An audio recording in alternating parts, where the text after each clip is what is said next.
qabashada xashiishadan iyo khamrigan aan calaamadda halkan u soo dhignay qabashadiisu naguma cusbo waxa nagu cusub oo la yaab iraabkaasi waa cocaine waa tan lagu muudo dadka injection ahaan loo qaato gabar baan ku soo qabanay asalkeedu ka soo jeedo xamar iyo 3 nin oo isticmaalayay oo meesha fadhiyay hawlgalla ay sameeyeen ciidamada booliska gobolka Awdal ay gacanta ku soo dhigeen haweeney sidii maandooriyaasha noocyadiisa kala duwan oo ay kamid ahaayeen khamri xashiishad iyo maandooriyaha nooca halista badan ee loo isticmaalo irbada taliyaha qaybta booliska gobolka Awdal gaashaanle sare Cabdi Khayr Dugsiye Raweelo oo ay hareero joogan taliya ku xigeenka qaybta booliska gobolka Awdal iyo taliyaha hawlgelinta ciidanka booliska gobolka ayaa warbaahinta u sharaxay maandooriyahan ay soo qabteen iyo qaybaha uu ka kooban yahay waxana uu sidoo kale carabka ku dhuftay taliyuhu inay gacanta ku soo dhigeen haweeneydii siday iyo rag isticmaalayay maandooriyahaasi mar labaad waxaan maanta ugu yeeray saaniga iyo mujtamaca iyo bulshadu gobolka ay ka warqabaan waxa dagaal badan ballaaran ciidanka booliska kula jira maandooriyaasha noocyadiisa kala duwan oo gobolka sida daadka u soo gala sababtuna ay tahay xadka oo magaalada meelaha qaarkeed 1 kiiloomitir iyo wax ka yar u jirta ayaan ugu yeeray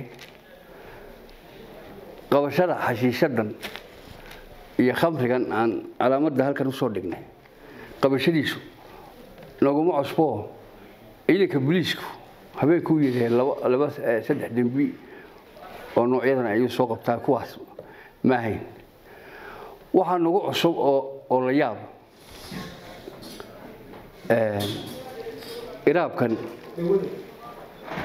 iraabkaasi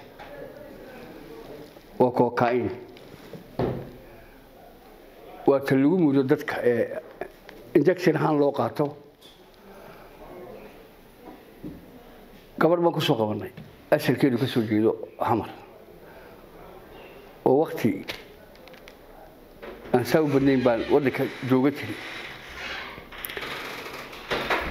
iyo 3 nin oo isticmaalayay oo meesha fadhiyay gabadhaas waxay soo kordhisay kulleeyde waa laga yaabaa meelaha kale qaarkood inay ka jiraan in darogada injection ka keento wuxuu 4 item ay gabadha ay wadaybinayso kow waxa xashiishadan oo taana ay markaa tafaariqaysay tanati ay mismisay ay tahay waa number 1 kan waa khamrigiisa oo taqaanaano waa biirka number 3 waa kinin inay number 4 waa injection ka weyn isla iraabkii ay ku mudaysay ay dadka imaadsan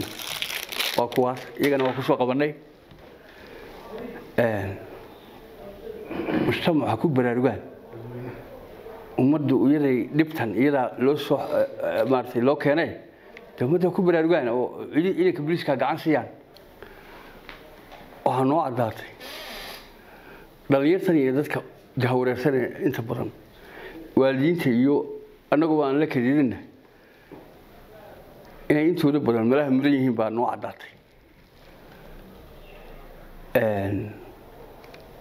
sanayaasha sharciga loo horgeyn qaab ku filan dambiga ay aan ku soo qabanina waa la marin doonaa waa dhalinyartiin wax la baabinay lagu soo duulay